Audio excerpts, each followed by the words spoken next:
Hello everyone, હું HK Barad cooking ચેનલમાંથી બોલું છું. આજની મારી રેસીપી છે કેરીની ગોટલીનો મુખવાસ.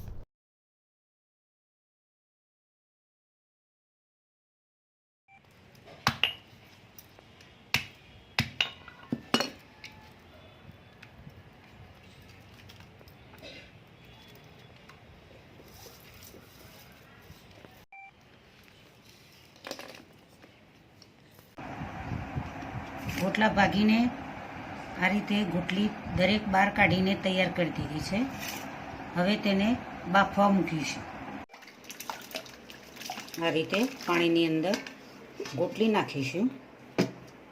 કુકર જેટલું પાણી લીધેલું છે, અંદર ગોટલી એડ કરી હવે તેને બંધ કરીને બાફી દઈશું. હવે 2 સીટી થવા દઈશું.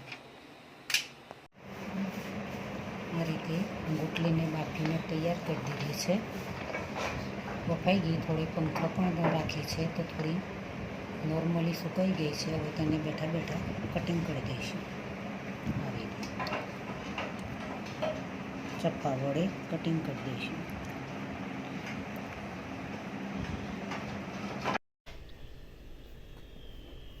એક દિવસ સૂકવી રાખી આ રીતે કટિંગ કરીને સરસ એવી કતરણ કરી દીધી છે. એક દિવસ સૂકવી હવે તેને કઢાઈ મૂકીને શેકી થોડું ઘી વેડીશું.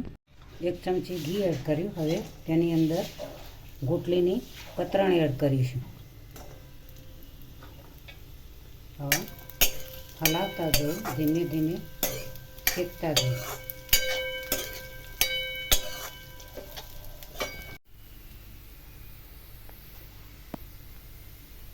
આ રીતે શેકતા જવું. ગોટલી બરાબર થોડી શેકવાની છે. હવે સંચર પાવડર એડ કરીશું. આ રીતે ખખડવી જોઈએ, અવાજ આવવો જોઈએ, સુકાઈ જવી જોઈએ. 4 થી 5 મિનિટ લાગે છે આ રીતે શેકવા માટે. હવે થોડી થોડી શેકાવા લાગી છે. કતરણનો અવાજ પણ આવે છે.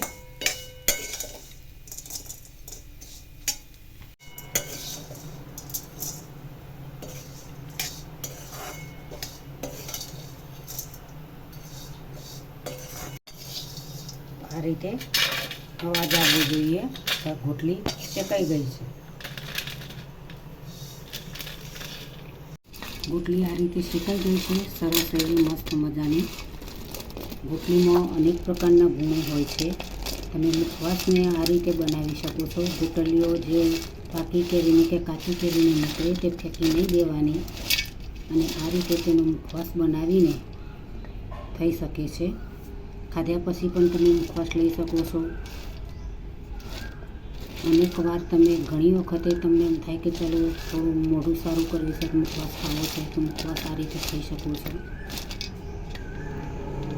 મુખવાસ તૈયાર થઈ ગયો છે. સરસ ગોટલીનો કેરીની ગોટલીનો મુખવાસ તૈયાર થઈ ગયો છે. ખાવાની ખૂબ જ મજા આવે. આ રીતે કડક એવો મસ્ત થઈ ગયો છે. તો આ રીતે તમે ઘરે ગોટલી કોઈ દિવસ ફેંકી ન દેતા આ રીતે ઉપયોગ કરીને ઘરે મુખવાસ બનાવી શકો છો. બાળકોને પણ આવો મુખવાસ તો ખૂબ જ મીઠો લાગતો હોય છે. આ રીતે મિક્સ મસાલો બનાવેલો, તલ, વરિયાળી, આ બધું ભેગું કરેલું, ધાણાદાળ, આ રીતે મિક્સ કરીને તમે મસાલો પણ બનાવી શકો છો. તો મસ્ત એવો મસાલો તૈયાર થઈ જાય.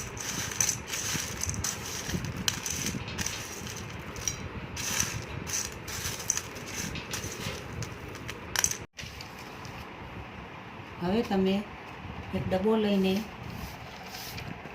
આ રીતે ડબ્બામાં ભરીને સર્વ કરી શકો છો. ડબ્બામાં ભરીને રાખી શકો છો. 6 થી 12 મહિના સુધી આ મસાલો તમે વાપરી શકો. જો મિત્રો, સરસ એવું તૈયાર થઈ ગયો છે. કેવી ખખડે છે, ખન ખન ખન ખન. ગોટલી ખાઈને તમે પાણી પીવો તો જાણે ભગવાન આવ્યા એવા ઉઠકાર આવતા હોય છે.